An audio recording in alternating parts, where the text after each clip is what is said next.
পরবর্তী পরীক্ষার্থীরা তোমাদের সকলকে আমার সালাম। আসসালামু আলাইকুম। আজকে তোমাদের মাঝে নিয়ে এসেছি সাম্প্রতিক থেকে নতুন একটি মডেল টেস্ট। চলো আজকে আমরা কোটা সংস্কার আন্দোলন সম্পর্কে গুরুত্বপূর্ণ কিছু ইনফরমেশন জেনে আসি। বৈষম্য বিরোধী ছাত্র আন্দোলন 2024 কখন প্রতিষ্ঠিত হয়? 1 জুলাই 2024। বৈষম্য বিরোধী ছাত্র আন্দোলনের প্রধান উদ্দেশ্য কী ছিল? কোটা সংস্কার আন্দোলন ও অসহযোগ আন্দোলন।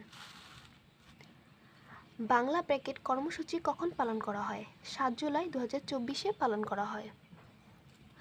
কমপ্লিট শাটডাউন কর্মসূচির দিন কোন শিক্ষার্থী শহীদ হন? মীর মুগ্ধ শহীদ হন। বৈষম্য বিরোধী ছাত্র আন্দোলনের সমন্বয়কারীরা কবে আন্দোলন প্রত্যাখ্যানের ঘোষণা দেন? 28 July 2024। Long march to Dhaka কর্মসূচি কখন পালন করা হয়? 5 আগস্ট 2024। কোন দিন রাষ্ট্রপতি মোহাম্মদ শাহাবুদ্দিন বরাবর স্মারকলিপি প্রদান করা হয়? 14 জুলাই 2024। আবু সাইদ কোন বিশ্ববিদ্যালয়ের শিক্ষার্থী ছিলেন? আবু সাইদ বেগম রোকেয়া বিশ্ববিদ্যালয়ের শিক্ষার্থী ছিলেন। বৈষম্য বিরোধী ছাত্র আন্দোলন 2024 এর কোন তারিখে কর্মসূচি মার্চ ফর জাস্টিস নামে পরিচিত? 31 জুলাই 2024। কোটা সংস্কারের রায় আদালত কখন দেয়? 23 জুলাই 2024। প্রার্থনা ও ছাত্র জনতার গণমিছিল কর্মসূচি কবে ঘোষণা করা হয়?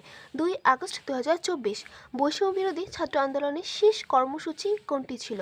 Long march to Dhaka. কোন বছর পর্যন্ত জন্মগ্রহণকারী জিনজেড ব্যক্তিদের অন্তর্ভুক্ত? 1997 থেকে 2012। জেনারেশন জেড এর বর্তমান বয়সসীমা কত? 12 থেকে 27 বছর। জেনারেশন জেডকে অন্য কী নামে ডাকা হয়? জুমাস নামে ডাকা হয়। বর্তমান পরিবেশ ও জলবায়ু বিষয়ক উপদেষ্টা কে? সৈয়দা রিজওয়ানা হাসান। বর্তমান অর্থ ও বাণিজ্য উপদেষ্টা কে?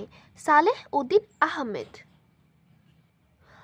অন্তর্বর্তীকালীন সরকারের নারী উপদেষ্টা কতজন? 4 জন।